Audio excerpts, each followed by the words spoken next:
Hola a todos, bienvenidos a un nuevo episodio del podcast Terror cerca de ti. Como cada capítulo, quiero agradecer a todos los que, semana a semana, escuchan el podcast, así como dar la bienvenida a los que lo hacen por primera vez. No olviden seguirme en Spotify y calificar y dejar un comentario en iTunes. Esto ayuda a que el podcast llegue a más personas. Recuerden seguir mis redes sociales, @terrorcerca, en Facebook e Instagram, donde publico contenido adicional a los episodios.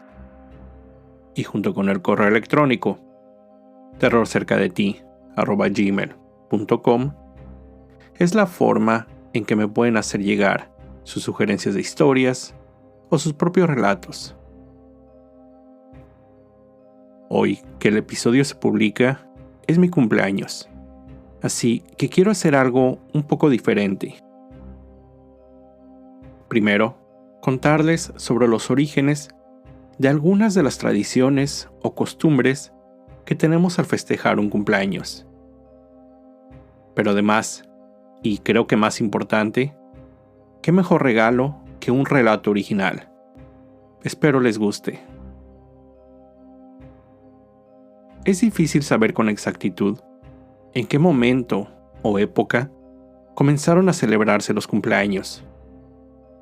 Lo poco que sabemos es que en el antiguo Egipto, allá por el año 3000 a.C., se encontró la primera referencia a la celebración del cumpleaños de un faraón.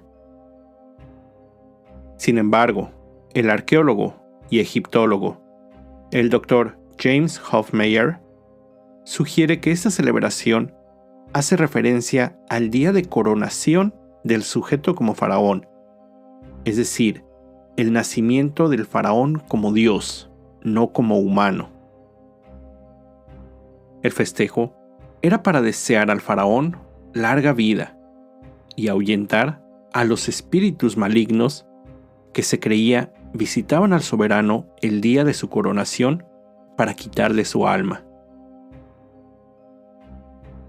De ahí, diversas culturas tomaron esa idea y la adaptaron. El siguiente registro que se tiene es de los griegos. Ellos elaboraban una tarta de harina y miel de forma circular, la cual era presentada a Artemisa, la diosa de la luna, de ahí la forma redonda. Esto se hacía a manera de tributo, el cual, para recrear el resplandor de luz, alrededor de la torta se colocaban velas que eran encendidas, y se creía que entre más tiempo duraran prendidas, mayor protección brindaría Artemisa. Este tipo de celebración, con el tiempo, fue extendiéndose a otros dioses y diosas del Olimpo. No sería hasta los romanos cuando este tipo de celebración sería para figuras no religiosas. Ellos fueron los primeros en celebrar, primero a los emperadores.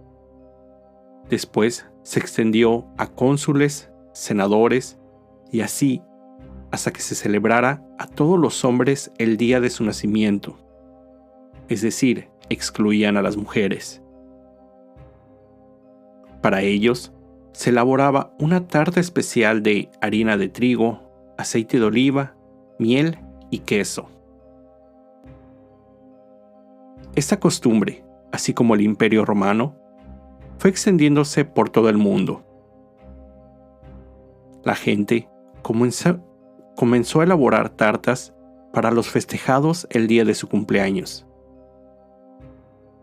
Esas tartas o pasteles eran adornados alrededor con velas en forma circular, las cuales, al ser encendidas, tenían como fin crear un círculo de protección de luz al celebrado por un año, ya que se creía ese día eran visitados por espíritus y demonios. Con la llegada del cristianismo, esta idea fue considerada como pagana, La iglesia prohibió cualquier tipo de celebración de cumpleaños hasta la llegada del siglo IV, en que se comenzó a celebrar el cumpleaños de Jesús como la fiesta de Navidad. Desde entonces, las celebraciones se han arraigado en nuestras culturas, y cada país tiene diferentes formas de llevarlas a cabo. Ahora sí, los dejo con mi relato original. Cumpleaños. Desperté muy emocionado. Era el día de mi cumpleaños. Pero no era un cumpleaños normal. Festejaba 40 años.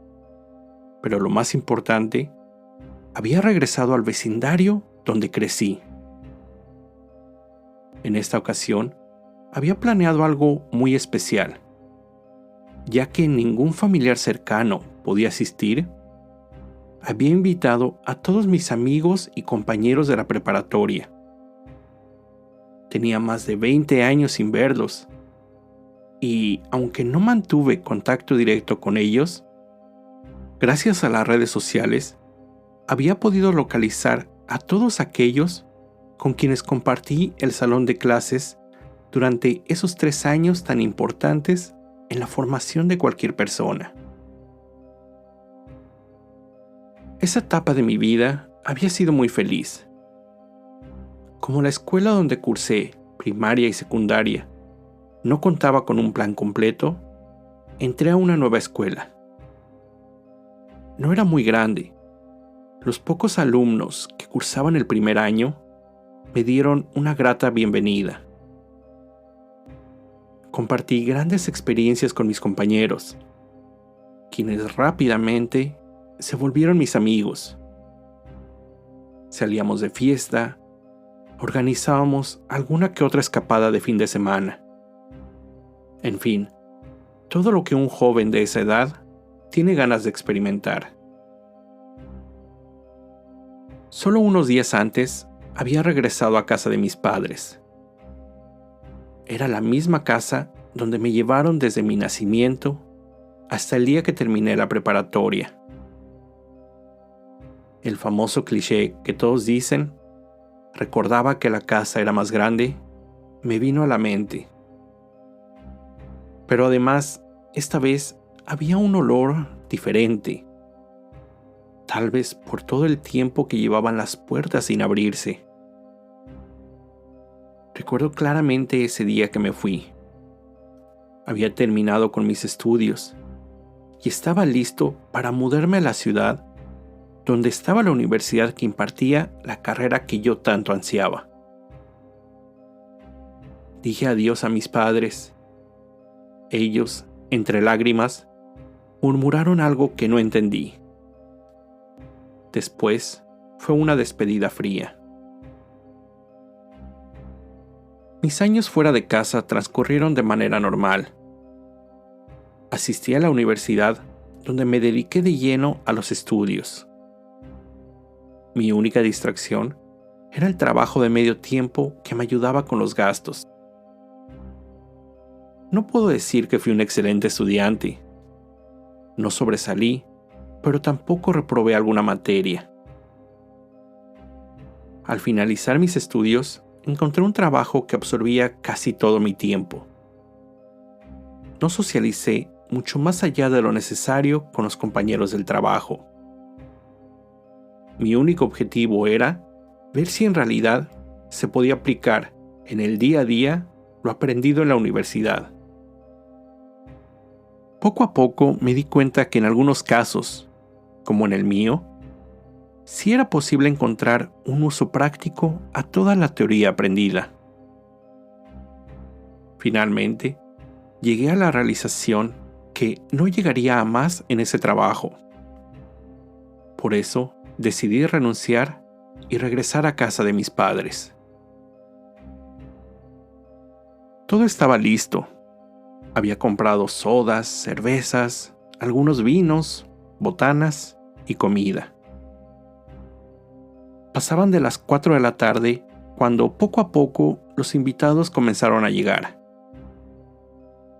Finalmente llegaron las 15 personas que había invitado. La velada transcurrió de una manera muy casual. Platicamos sobre las memorias de aquellos años de preparatoria, así como de lo vivido en la adultez. Me extrañó que nadie preguntara por mis padres, pero tampoco me sentía con ganas de yo mismo traer el tema a conversación.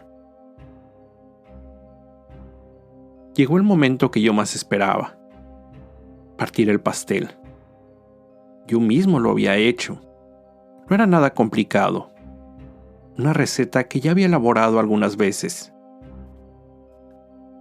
Encendí las velas del pastel mientras alguien apagaba las luces. Todos cantaron la clásica canción de feliz cumpleaños. Y al terminar, soplé las velas. Por unos segundos, todo quedó en total oscuridad. Alguien finalmente encendió las luces. Comencé a partir el pastel. Repartí platos con rebanadas del postre que había horneado. Primero, me aseguré que todos tuvieran un pedazo de pastel antes de servirme a mí. Golpeé con mi tenedor la copa de vino que tenía frente a mí. Todos voltearon a verme. Mientras seguían comiendo el pastel, solo dije: gracias a todos por acompañarme en esta fecha tan especial. Estaba por dar el primer bocado cuando Juan, uno de los asistentes, dejó caer su plato entre un gran estruendo. Todos volteamos a verlo. Él tomó su cabeza, quejándose de un gran dolor. Inmediatamente después, Lourdes fue la siguiente en quejarse de un fuerte dolor de cabeza. Después fue Mónica, seguida de Eduardo. Uno a uno, todos los invitados a mi fiesta se quejaron de un terrible dolor de cabeza. Algunos se tiraban al piso de la desesperación. Yo los miraba, atónito, con un pedazo de pastel aún en mi tenedor. Ni siquiera lo había probado. Los primeros en sufrir del dolor se levantaron. Tenían la mirada perdida, pero de alguna forma me ubicaron entre todos los ahí presentes. Con pasos lentos, casi arrastrando los pies, caminaron hacia mí. Lo sentí de una forma amenazante. Dejé caer mi plato e instintivamente di unos pasos hacia atrás. Los demás lo siguieron. Todos comenzaron a dirigirse hacia donde estaba yo, de una manera muy lenta. De sus bocas no salía un solo sonido. Solo escuchaba su forzada respiración. Retrocedí más, hasta llegar a la pared de la sala donde estábamos, mientras el grupo seguía caminando en mi dirección. Solo alcancé a decir: ¡alto! ¡Deténganse! Pero todos seguían moviéndose con paso muy lento. ¡Deténganse!, volví a gritar, pero no hubo respuesta. Decidí no quedarme a averiguar qué pasaría cuando me alcanzaran, ya que claramente intentaban llegar a donde yo estaba. Ya que una parte del grupo de invitados estaba en dirección a la puerta, no pude intentar salir de la casa. Mi segunda opción: dirigirme al segundo piso. Subí rápido, pero sin correr. Cada que podía, volteaba a ver a todos. Aún me seguían, ahora en las escaleras. Entré a la habitación de mis padres, la más cercana al subir las escaleras, y cerré la puerta. Me quedé en silencio, tratando de escuchar ¿Qué pasaba del otro lado de la puerta? No podía escuchar nada. El golpe en la puerta me sobresaltó. Después del golpe, escuché la voz de Juan diciendo: «Sal de ahí. Sabemos que te escondes. Ven».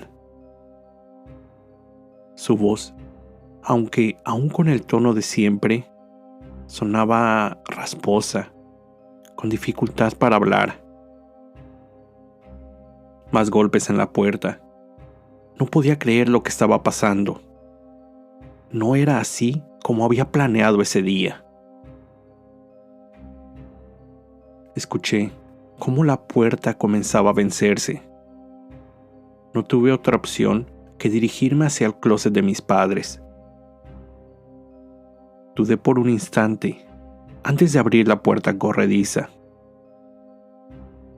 Finalmente, me armé de valor y abrí la puerta del closet. Dentro se encontraban los esqueletos de mis padres.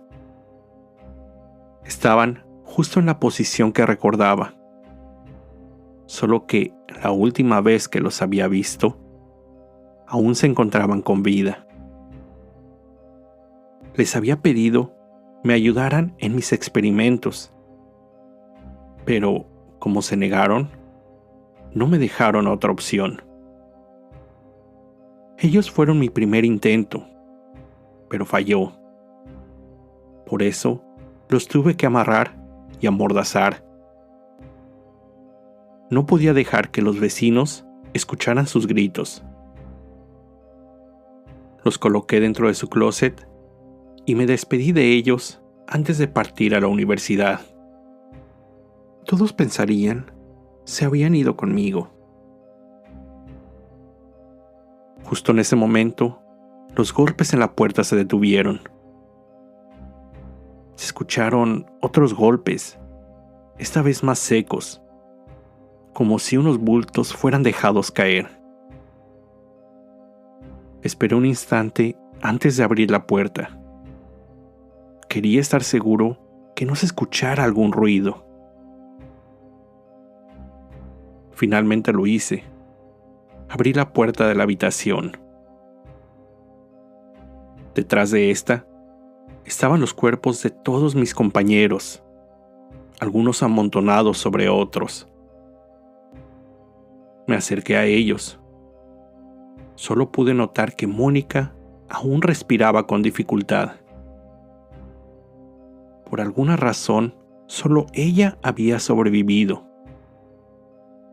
Debía tener algo en su sangre que había hecho la diferencia con los demás. Corrí a mi habitación. De mi maleta saqué un pequeño tubo y una jeringa. Regresé junto a Mónica. Al comprobar que aún seguía respirando, puse la jeringa en su brazo y extraje un poco de sangre. Me le quedé viendo por un momento. En mi mente pasaban todas las variantes que había analizado en esa ocasión. Algo no encajaba. Le dije al oído: «Ya puedes descansar». En ese instante, Mónica cerró los ojos y noté cómo dejaba de respirar. Todos los años en la universidad y en el trabajo, había investigado lo relacionado a las bacterias y hongos que afectaban exclusivamente el cerebro de los humanos. Desde que cursé la preparatoria, después de haber leído una publicación médica, había tenido la idea que, al ser infectado con alguna bacteria, el cerebro humano podría ser controlado por otra persona. La publicación trataba sobre el hongo Cordyceps, el cual se introduce en insectos y en algunos casos los hace cambiar su comportamiento con el fin que al morir liberen esporas del hongo. En ese momento supe que mi objetivo sería encontrar un hongo o bacteria que al ser introducido en un humano pudiera alterar su forma de actuar, pero mi idea era para que siguiera mis indicaciones ciegamente. Cuando comencé a investigar, me di cuenta que necesitaba de más equipo del que contaba la preparatoria, por lo que les pedí a mis padres dinero para comprar algunos instrumentos extras.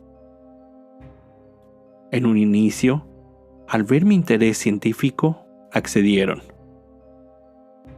Pero con el paso de los meses, y poco antes de terminar la escuela, les conté cuál era mi idea, por lo que ellos se asustaron e intentaron pedir ayuda.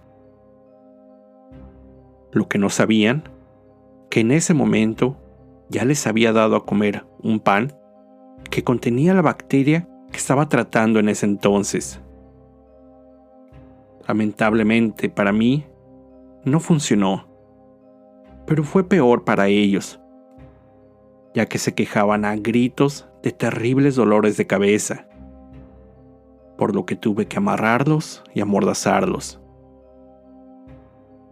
No pude hacer que dejaran de gritar, y mucho menos hacer caso a lo que yo les decía. Por eso tuve que dejarlos ahí. Al terminar la universidad, conseguí trabajo en un laboratorio dedicado al cultivo de hongos y bacterias con el fin de elaborar medicamentos. Al terminar mis actividades laborales, dedicaba casi todo mi tiempo a mi propia investigación. El año anterior, había descubierto que cuando un hongo y bacterias específicas son combinadas, posiblemente podrían tener el resultado que yo buscaba: que la persona infectada perdiera toda voluntad y solo me hiciera caso a mí. Esto, al lograr que mi voz fuera la primera que escuchara después de ingerir esa combinación. Lo único que necesitaba eran especímenes para realizar el experimento. Una notificación en las redes sociales me dio la idea. Ya que mi cumpleaños estaba por venir, organizaría una fiesta donde invitaría a mis excompañeros, quienes servirían como conejillos de indias. Sin embargo, algo falló. Aún después de hablarles, no hicieron caso y murieron. Solo algo en Mónica había sido un éxito parcial.